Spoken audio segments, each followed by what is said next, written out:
এই রমজান মাসকে আমরা আলিঙ্গন করব কিভাবে? 15টি কর্মসূচি, 15টি দফা যদি আমরা আমাদের বাস্তব জীবনে এই মায়ের রমজান মাসকে উপলক্ষে, এই মায়ের রমজানকে কেন্দ্র করে এই 15টি কর্মসূচি যদি আমরা নিজেদের বাস্তব জীবনে যদি মেনে নিতে পারি, তাহলে আল্লাহর কসম, আল্লাহ রাব্বুল আলামিন ইনশাআল্লাহ আমাদেরকে আল্লাহ পাক জান্নাত দান করবে। জোরে বলেন সুবহানাল্লাহ। তাহলে কত বড় কথা দেখেন মুসলমান ইমানদার। 1 নম্বর কর্মসূচি কি? 1 নম্বর হলো 5 ওয়াক্ত সালাত মসজিদে এসে জামাতের সাথে আদায় করা লাগবে। জোরে বলেন সুবহানাল্লাহ। এই বিষয়টা আমরা কিন্তু করতে চাই না। আমরা অনেকে এই রমজান মাসে যখন সেহরি খাওয়া হয়ে যায়, আমরা মনে করি আর 5 মিনিট আছে, আর 10 মিনিট আছে, মসজিদে যাব না, থাক। বা অনেক সময় দেখা যায় সেহরি আগে খাওয়া হয়ে গেছে, আধা ঘন্টা আছে এখনো নামাজের, আমি আগে যাব না, আমি বাড়িতে নামাজ পড়েই আমি এখানে শুয়ে পড়বো। এই ভুল কাজটা কেউ করবেন না ভাই। আল্লাহ রাব্বুল আলামিন নামাজটা আমাদের মাঝে দিয়েছেন কেন? নামাজকে কায়েম করার জন্য। আল্লাহ রাব্বুল আলামিন বলেন, ওয়াকিমুস সালাতা ওয়া আতুজ যাকাতা ওয়ারকাউ মার রাকিন। জোরে বলেন সুবহানাল্লাহ। আল্লাহ রাব্বুল আলামিন বলেন, তোমরা নামাজ কায়েম করো, যাকাত আদায় করো, আর রুকুকারীদের সাথে তোমরা রুকু দাও। জোরে বলেন সুবহানাল্লাহ। এখন আপনি তো বাড়িতে নামাজ পড়তেছেন একা একা, আপনার সাথে কেউ রুকু দিচ্ছে না। এখন রুকুকারী কারা? রুকুকারীদেরকে খুঁজতে হলে আল্লাহর ঘর মসজিদে আসা লাগবে। কথা ঠিক কিনা? রুকুকারীদের সাথে তোমরা রুকু দাও, রুকুকারীদের সাথে তোমরা রুকু করো। তাহলে আপনি যে একা একা সেহরি খাওয়ার পর একা একা নামাজ পড়ে ঘুমায় থাকলেন ও মুসলমান, তাহলে আপনি তো রুকুকারীদের মধ্যে কিন্তু আপনি হতে পারলেন না। আল্লাহ পাক আমাদের সকলকে জানো রুকুকারীদের সাথে সংযুক্ত হওয়ার তৌফিক যেন আমার আল্লাহ দান করে। জোরে কোন আমিন। নাম্বার 2, যে তাহাজ্জুদের নামাজে দাঁড়িয়ে যান। সেহরি খাওয়ার আগে আপনি যখন সেহরিতে যখন উঠবেন, তখন তো আপনার তো উঠা লাগবেই, যেহেতু রোজা রাখবেন আপনার উঠা লাগবেই। আপনি সেহরি খাওয়ার আগে অন্তত আধা ঘন্টা আগে উঠে যান। আধা ঘন্টা আগে উঠে আপনি মালিকের দরবারে 2টা সিজদা লাগাই দেন। জোরে বলেন সুবহানাল্লাহ। 2টা সিজদা লাগাই দেন, তাহাজ্জুদের নামাজ আদায় করেন। আর তাহাজ্জুদের নামাজের ব্যাপারে আমার আল্লাহ কি বলছেন শোনেন, ওয়া মিনাল লাইলি ফাতাহাজ্জাদ বিহি নাফিলাতাল লাক হাসা ইয়াবআসাকা রাব্বুকা মাকামাম মাহমুদা। আল্লাহ রাব্বুল আলামিন বলেন, হে নবী, তাহাজ্জুদের নামাজে দাঁড়ায় যান, তাহাজ্জুদ আপনি আদায় করেন। নবী গো, তাহাজ্জুদের নামাজে আপনি দাঁড়ায় যান। আর তাহাজ্জুদ নামাজ যদি আপনি আদায় করেন, তাহলে আমি আল্লাহ পাক আপনাকে সর্বোচ্চ যে পদ, সর্বোচ্চ মাকাম মাহমুদ আমি আল্লাহ পাক আপনাকে দান করে দেব। মাকামে মাহমুদে যদি আমাদের যাইতে হয়, তাহলে আমাদেরকে তাহাজ্জুদের নামাজ অবশ্যই আদায় করা লাগবে। এর অনেক কথা আছে, এখন এত বিস্তারিত বলার সময় নাই। নাম্বার 3, সাহারি খাবেন। অনেকে সাহারি খাইতে চায় না, মনে করে সাহারি না খেয়ে তো রোজা হয়। সাহারি না খেয়ে রোজা হয়, সেটা কোন দিনের জন্য? একদিন আপনি উঠতে পারলেন না, 2 দিন উঠতে পারলেন না, তাই বলে প্রতিদিন নাকি? এইগুলি করা যাবে না। সাহারি আপনি খাবেন, সাহারি খাওয়া এটা নবীর সুন্নাত, এটা আপনি অবশ্যই খাবেন। আর 4 নম্বর আছে প্রপার ফাস্টিং। প্রপার ফাস্টিং কি? রমজানের হক আদায় করা। রমজানের হক আদায় করে রোজা রাখা। রমজানের রোজা রাখলেন, আপনি মিথ্যা কথা বললেন, জানায় বানায় কথা বললেন, সেটারই করলেন, মিথ্যা কথা বলে বেড়ালেন, মানুষের মনে আঘাত দিলেন, এগুলো রমজানের হক আদায় করা হলো না। এগুলি করা থেকে বিরত থাকেন। নাম্বার 5, কোরআন তেলাওয়াত করতে হবে। এই কোরআন নাজিল হয়েছে কি মাসে বলেন তো সবাই? রমজান মাসে। আল্লাহ পাক তাও দলিল দিয়ে দিয়েছেন, শাহরু রমাদানাল্লাযী উনজিলা ফীহিল কুরআন। আল্লাহ রাব্বুল আলামিন বলেন, মাহে রমজান মাসে আমি আল্লাহ পাক পবিত্র কোরআনে কারীম নাজিল করলাম। জোরে বলেন সুবহানাল্লাহ। তাহলে আমাদের মাঝে কোরআনে কারীম আল্লাহ পাক এর মাহে রমজান মাসে তিনি নাজিল করেছেন। এই জন্য কোরআনের তেলাওয়াত করা লাগবে। যতটুকু পারেন, 1 সাবা পারেন, 2টা আয়াত পারেন, আপনাকে অবশ্যই তেলাওয়াত করতে হবে।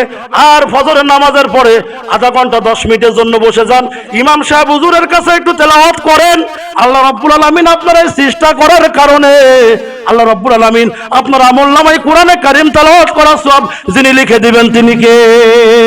মুসলমান ইমানদার। এই জন্য কোরআনে কারীম তেলাওয়াত করা লাগবে। নাম্বার 6 হলো ইফতার করা লাগবে সুন্নত তরিকায়। এখন আমরা অনেকে অনেক কিছু খাওয়া দাওয়া করি, ইফতারের সময় কিন্তু খেজুর খাওয়া সুন্নত। এই খেজুরটা আমরা বেমালুম ভাবে ভুলে গিয়েছি। খেজুর কিন্তু আমরা খাই না। খেজুর খাওয়া নবীজির সুন্নত। নবীজি বলেছেন, যে ব্যক্তি আমার একটা সুন্নতকে যারা আঁকড়ে ধরবে, কিয়ামতের দিন আমি নবী এবং ওই ব্যক্তি একই সাথে জান্নাতে আমি বসবাস করব। জোরে বলেন সুবহানাল্লাহ। তাহলে নবীর সুন্নত খেজুর খাওয়া, ইফতারিটা করবেন খেজুর দিয়ে। এটা রাজি আছেন তো সবাই ইনশাআল্লাহ? যতই মসজিদে দিক না কেন আপনি ব্যক্তিগতভাবে একটু কিনে নিয়ে আসবেন, একটা দুইটা কোনো বিষয় না ভাই। নাম্বার 7 হলো দোয়া করা ইফতারিকে সামনে নিয়ে। ও মুসলমান ইমানদার, নবীজি বলেছেন ইফতারি যখন সামনে আসে তখন ওই ব্যক্তি আল্লাহকে বেমালুম ভাবে ভালোবাসে। ওই ব্যক্তির সামনে কত কি আসে, আপেল আসে, আঙ্গুর আসে, খুরমা আসে, বেদানা আসে, কিন্তু ওই ব্যক্তি আল্লাহর ভয়ে কিন্তু কিছু খায় না। ইচ্ছা করলে কিন্তু ওই ব্যক্তি খাইতে পারত, কিন্তু কিছু খায় না। ওই সময়টা যে ব্যক্তি মালিকের দরবারে দুই কাঁধে হাত উত্তোলন করে যে ব্যক্তি দোয়া করবে, আল্লাহর নবী বলেছেন ওই ব্যক্তির দোয়া আমার আল্লাহ রব্বুল আলামিন কখনোই ফেরত দেন না। এই জন্য মুসলমান ইমানদার আমাদেরকে ইফতারির সামনে নিয়ে দোয়া করা লাগবে। 8 নাম্বার হলো রমজান মাসে প্রতিদিন সদকা করা লাগবে। সদকা বোঝেন তো? সদকা করবেন 1 টাকা 2 টাকা আপনার তৌফিক অনুযায়ী প্রত্যেকটা দিন অসহায় অনাথদেরকে একটু দান করেন, অসহায়দেরকে খুঁজে খুঁজে বের করেন, অসহায়দেরকে দান করার চেষ্টা করবেন নিজের মন থেকে। যে যা পারেন 10 টাকা পারেন, 5 টাকা পারেন। ও মুসলমান ইমানদার, আপনার চার দোকানে কিন্তু দৈনিক এমন আমার লোক আছে 100 টাকা 200 টাকা বিল হয়, বিড়ি সিগারেটে নষ্ট হয়ে যায়। এই মাহে রমজান মাস পাওয়ার পরে আপনি যদি সদকা করেন কিয়ামতের দিন, এই সদকা করার কারণে আল্লাহর নবী বলেছেন ওই ব্যক্তি আর আমি কিয়ামতের দিন একই সাথে জান্নাতে বসবাস করব।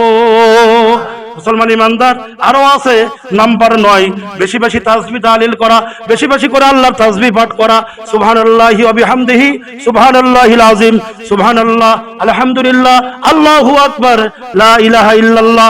আল্লাহ রাব্বুল আলামিনের নামের তাসবিহ, আল্লাহ রাব্বুল আলামিনের নামের জিকির সর্ব অবস্থায় করতে হবে। তাহলে যদি সর্ব অবস্থায় করেন, প্রত্যেকটা একটা আয়াত যদি আপনি তেলাওয়াত করেন, অন্য সময় তেলাওয়াত করলে 10টা সওয়াব।